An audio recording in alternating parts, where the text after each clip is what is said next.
Hello. Du coup, avant d'entamer cette vidéo, je tenais vraiment à faire un gros disclaimer pour dire que vraiment, ce dont je vais parler, c'est mon expérience à moi et celle de personne d'autre. C'est ce que moi j'ai vécu. Je sais que c'est malheureusement pas toujours comme ça que ça se passe. Et donc je vais parler seulement de mon vécu à moi, de ce que j'ai appris. Et je tiens aussi à préciser que je ne travaille pas du tout dans le domaine du droit ni quoi que ce soit. Donc c'est juste la vie et l'aide entre guillemets d'une victime parmi tant d'autres. Du coup voilà.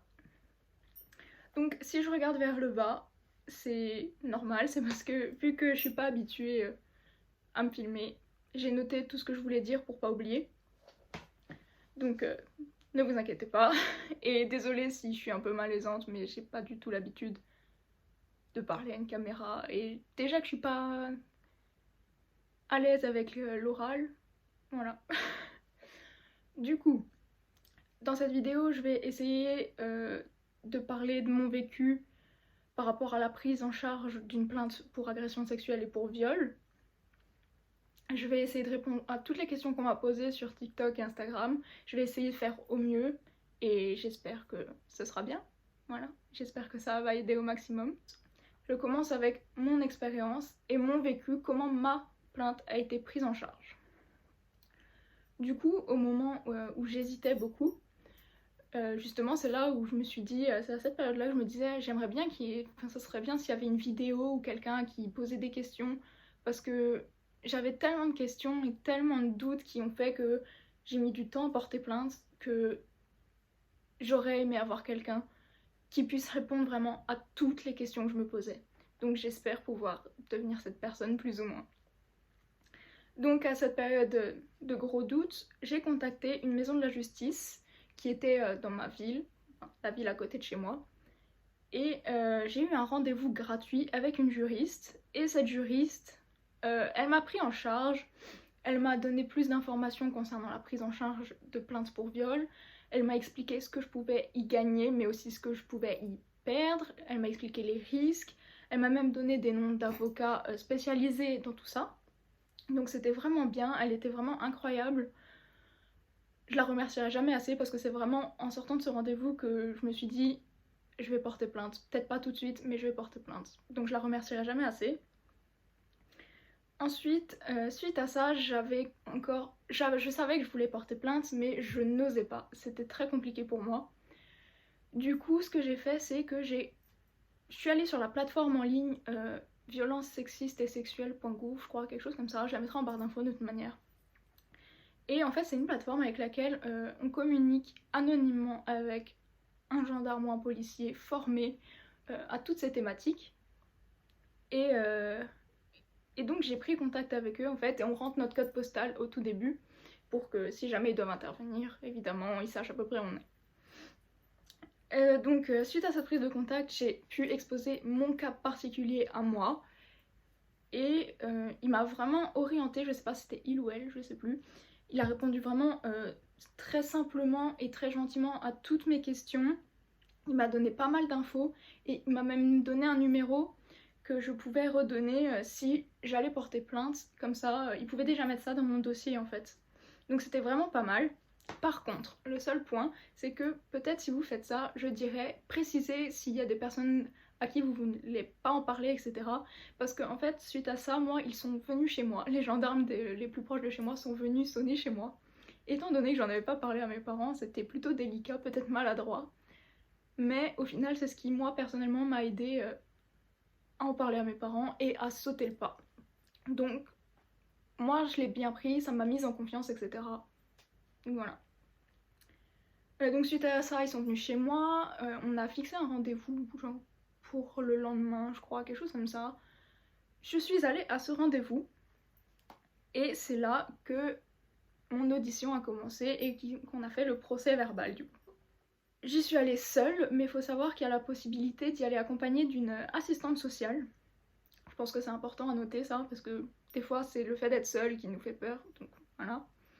J'ai été interrogée pendant près de 3 heures, mais j'avais le droit de faire des pauses sur demande, donc à n'importe quel moment j'avais le droit de dire j'ai besoin d'une pause, et autant de fois que je voulais. Donc ça c'était vraiment bien. Donc pour cette audition, d'abord ils m'ont demandé de me présenter, ce que je faisais dans la vie, comment je m'appelais, etc. Banal.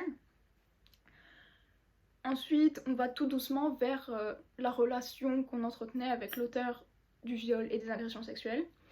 Donc moi personnellement c'était dans le cadre d'un viol conjugal, donc j'ai parlé de comment c'était mis en couple, tout ça. Et ensuite, petit à petit, l'entonnoir se resserre et j'en suis venue aux faits en eux-mêmes, à les décrire et pour me mettre à l'aise et avoir le plus d'éléments possible, les gendarmes m'ont posé beaucoup de questions et ça m'a beaucoup aidé à orienter le procès verbal, enfin c'était vraiment bien et je sais que j'ai eu une chance énorme d'avoir été très bien accueillie, surtout qu'en plus j'ai été auditionnée par un homme et une femme et ça vraiment, je pense que ça m'a vraiment aidé qu'il y ait une femme en fait, je suis pas sûre que j'aurais été à l'aise sinon.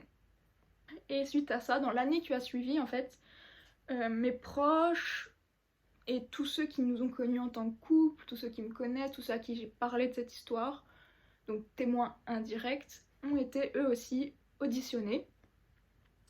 Les gendarmes ont également fait une enquête préalable avant d'envoyer la plainte au procureur. Donc ils sont allés là où ça s'est passé, ils sont venus prendre en photo ma chambre, où ils ont auditionné les témoins. Ils sont allés enquêter sur différentes choses. Et voilà. Suite à tout ça, à la toute fin de l'enquête préalable, le violeur, enfin mon violeur a été placé en garde à vue et je crois que dans mon cas ça a duré 24 heures sa garde à vue et dans le cadre de cette garde à vue, il a été lui aussi entendu. Aussi, tous les deux, on a été convoqués chez un psychiatre, donc lui comme moi, évidemment pas en même temps, mais un psychiatre qui est commis d'office par la justice, quoi. Et c'est dans le but de faire une évaluation psychiatrique de la victime et de l'agresseur présumé. Faut savoir que j'ai pas eu d'évaluation gynécologique, parce qu'il y a des cas où on peut le faire, mais normalement quand c'est comme moi et que ça date de quelques années, donc moi 4 ans, bah il y en a pas parce qu'ils peuvent pas trouver grand chose. Donc une fois tout ça fait, l'enquête préalable a été envoyée à la procureure, parce que chez moi c'est une procureure. Donc tout ça a été envoyé avec les procès-verbaux, les témoignages, les bilans psy, les preuves. Et donc moi maintenant je suis dans l'étape où j'attends une réponse de la procureure. Donc c'est-à-dire que soit la procureure, en analysant le document, les plaintes, enfin les procès-verbaux, les témoignages, les preuves, soit elle va décider de classer sans suite et en quel cas j'ai le droit de faire appel, donc en constituant un partie civile, ce que je ferai si c'est classé sans suite. Soit la procureure peut proposer un arrangement, c'est-à-dire par exemple proposer que l'agresseur doit verser telle somme à telle victime, enfin telle somme à la victime ou ne pas l'approcher, etc. Et si les deux parties, et uniquement si les deux parties sont d'accord, alors c'est l'arrangement qui est mis en place et la plainte s'arrête là. La dernière solution, c'est que la procureure décide d'aller au procès et donc les deux parties doivent témoigner devant les juges, etc. Enfin, un procès quoi. Et c'est le procès qui déterminera la fin de la plainte. Donc moi je suis en attente de la réponse de comment ça va se passer la suite de ma plainte. Aussi, je pense important de savoir que moi, tout ça jusque maintenant, c'est allé assez vite. Donc 1 an, je trouve ça relativement rapide par rapport à d'autres personnes. Parce que j'ai vraiment pas hésité à relancer plusieurs fois en fait. L'enquête, vraiment, elle avançait un peu plus comme par hasard après chaque relance, alors que j'avais pas spécialement de nouvelles. Et dès que je disais eh oh, je suis là, j'aimerais des nouvelles, bah paf, il y avait une nouvelle avancée. Donc je pense que c'est vraiment important pas de relancer et de se rappeler aux gendarmes, question que ils n'oublient pas qu'on est là. Maintenant, je vais passer à toutes les questions qu'on m'a posées. Elles ont été nombreuses, donc je crois pas que je les ai toutes prises, surtout qu'il y en a qui se répétaient, mais le gros, normalement, y est. La première question, c'est est-ce que les policiers t'ont pris au sérieux quand tu as déposé ta plainte?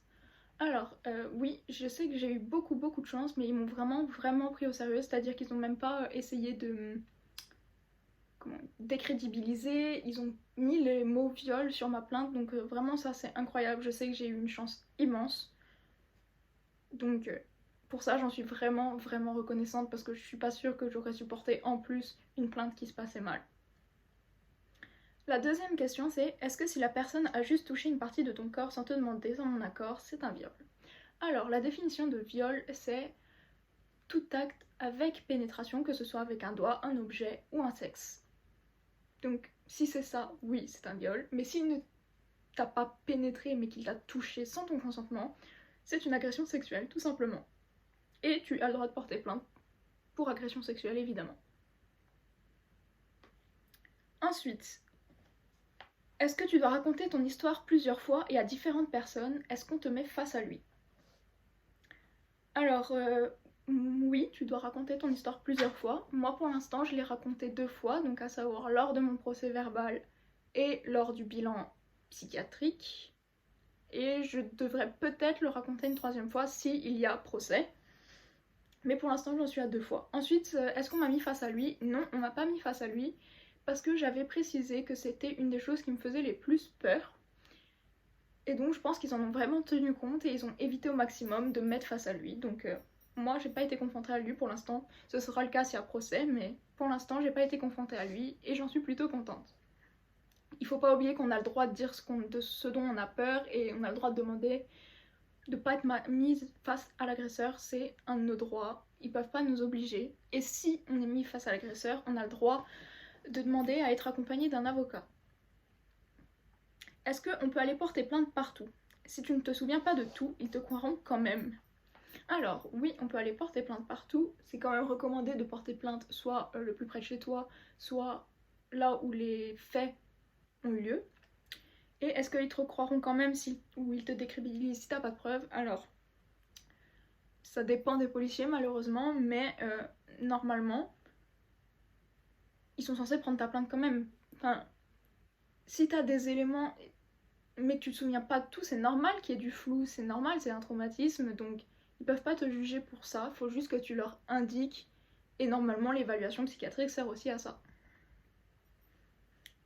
S'il n'y a pas de preuves concrètes, pas de caméra, pas de marque, et que c'était il y a longtemps, est-ce que ce sera classé sans suite? Alors malheureusement il y a des chances, c'est souvent le cas d'ailleurs, mais pas obligatoirement. Alors oui, c'est difficile de prouver l'acte en lui-même, avoir des preuves si on n'a pas porté plainte directement après, c'est très compliqué. Mais on peut considérer comme preuve toutes les choses qui satellitent autour.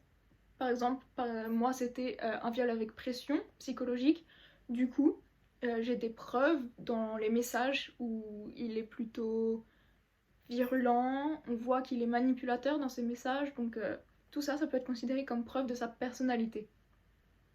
Salut, je suis victime et j'ai porté plainte il y a 2 ans et j'ai 0 nouvelles et je suis traumatisée de ma plainte. Déjà, je suis vraiment désolée. Que tu sois traumatisée de ta plainte, c'est vraiment pas normal et il faut pas hésiter à faire remonter ce genre de choses, quand bien même je sais qu'on peut ne plus avoir envie d'avoir affaire à la justice après ça.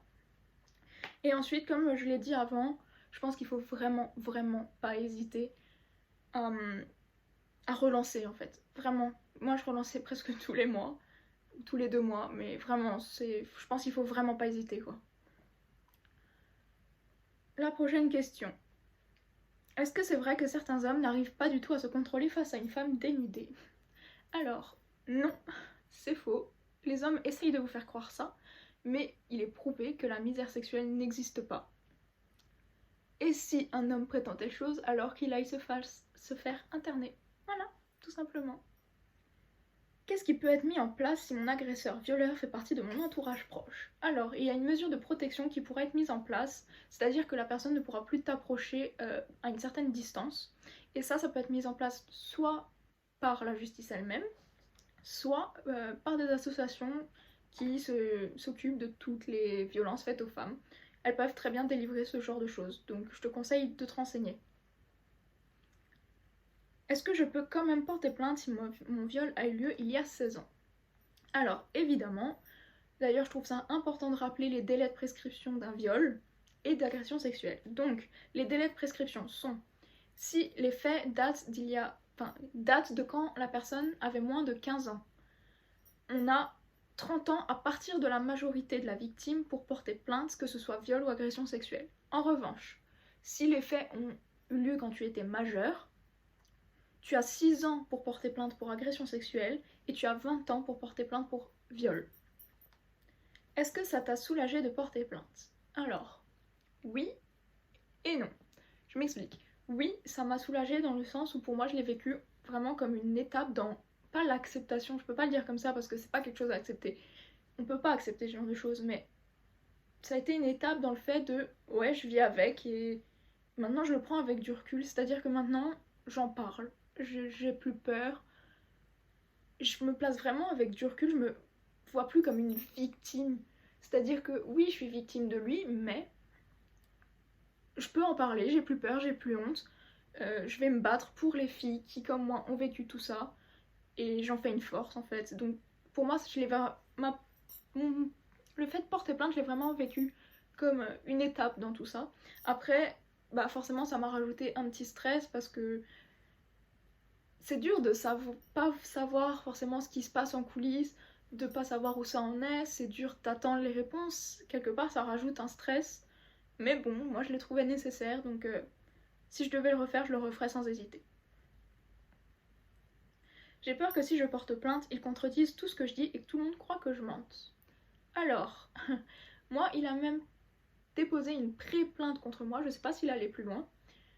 Effectivement, c'est aussi quelque chose qui me faisait peur, mais maintenant ça ne me touche plus du tout parce que je me suis dit, en fait, je sais ce que j'ai vécu, je sais que je suis honnête, je vois pas pourquoi je m'embêterais à mentir, pourquoi je m'embêterais à m'inventer des traumas, pourquoi je m'embêterais à m'inventer des séquelles psychologiques.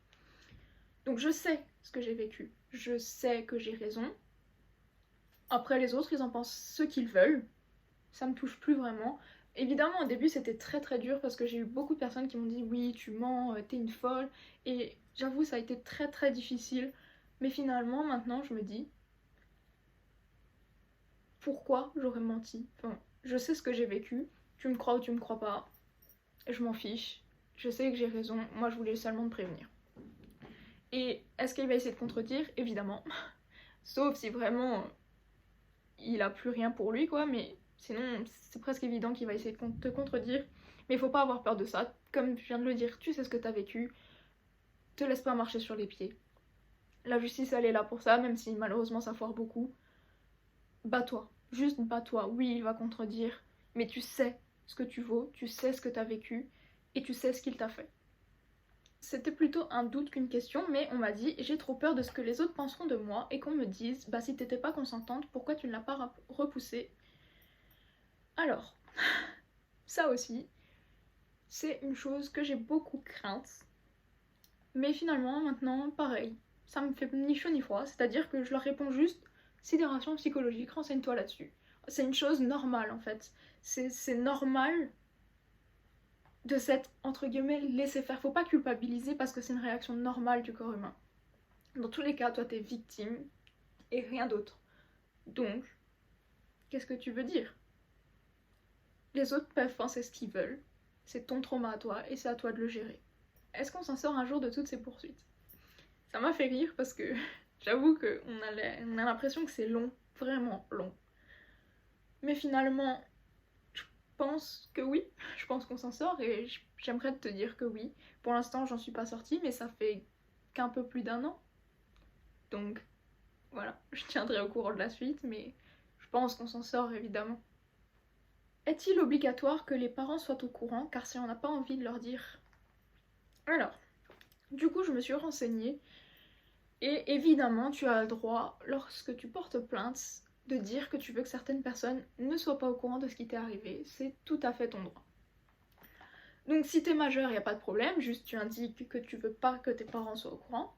Mais si t'es mineur, c'est un peu plus compliqué, parce que tu peux porter plainte seul en soi pour signaler les faits, mais si la plainte donne suite à des poursuites, donc comme le procès, bah tu dois être obligatoirement représenté par un adulte, donc c'est souvent les parents ou les représentants légaux, mais des fois il arrive que on te donne un administrateur ad hoc, et en fait il est désigné par la justice, et c'est souvent lorsque les parents peuvent pas défendre tes intérêts, donc notamment dans le cas des parents maltraitants ou dans le cas des parents qui sont impliqués dans l'infraction, ce qui est plutôt logique.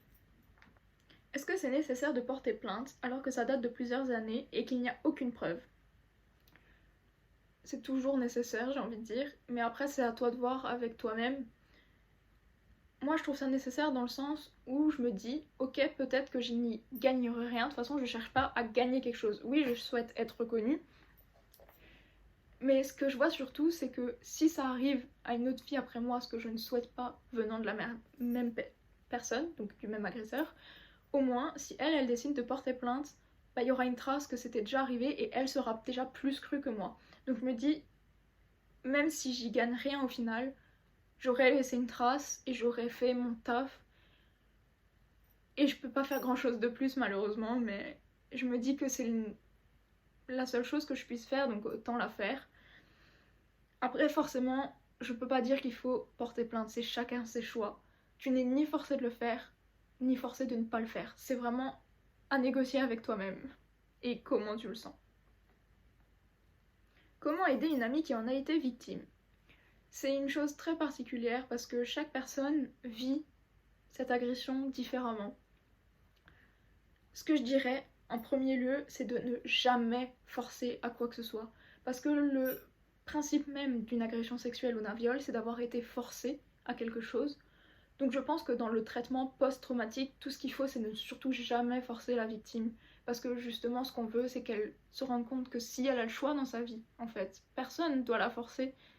C'est juste elle qui doit être maîtresse. Donc je pense que c'est la première chose à retenir. Et ensuite, sans doute, essayer de l'écouter. Essayer de lui dire que oui, tu la crois, évidemment que tu la crois, qu'elle a raison, qu'elle n'a pas à culpabiliser. Et essayer d'orienter vers tout ce qui est prise en charge psychologique, vers peut-être des associations et tout ce genre de choses, mais jamais forcer, pas forcer vers la plainte, etc. Je trouve ça plutôt inutile, juste la laisser cheminer en fait et l'accompagner dans son cheminement. C'est quoi le moment le plus gênant dans l'enquête? Alors, pour moi, il y en a eu deux. C'était le moment où je devais décrire les faits, parce que c'est vraiment, on rentre dans l'intime et c'est plutôt gênant. Mais celui que j'ai vécu comme le plus gênant de tous, c'est quand ils sont venus dans ma chambre, prendre ma chambre en photo et prendre mes habits en photo. Parce que j'ai vraiment vécu ça comme une intrusion dans ma vie personnelle et ça m'a fait tout bizarre. Et je pense que c'est vraiment ce qui m'a le plus gêné, mais bon, s'il faut en passer par là, voilà. Combien de fois as-tu dû être confrontée à ton agresseur? Je crois que je l'ai déjà dit, mais du coup pour l'instant j'ai été confrontée 2 fois. Voilà, c'est tout pour les questions. J'espère que j'ai répondu vraiment au maximum de questions, que j'ai répondu correctement. J'espère que ça a pu aider des gens, j'espère que ça a pu aider des victimes, surtout. Et j'espère vraiment de tout mon cœur qu'un jour tout ça, ça s'arrêtera et que j'en aurai plus besoin de faire ce genre de vidéos. Voilà. Maintenant, j'espère que ça vous a plu, mais plutôt aidé, que ça vous a éclairé sur certaines choses. Surtout, si vous avez encore des doutes ou des questions, n'hésitez pas, mais vraiment n'hésitez pas à mettre tout ça en commentaire, j'y répondrai avec un très grand plaisir, parce que moi j'aurais vraiment aimé avoir quelqu'un qui puisse faire ça pour moi. Donc vraiment n'hésitez pas à mettre tous vos doutes et toutes vos questions en commentaire, j'essaierai d'y répondre. Et que dire d'autre? Si vous voulez que je parle dans une prochaine vidéo de mon expérience personnelle du viol conjugal, dites-le moi aussi. Ça me dérange plus d'en parler, donc je veux bien ouvrir la voie sur le viol conjugal et voilà, en parler. Donc si ça vous intéresse, n'hésitez pas. Voilà. Portez-vous bien, bisous.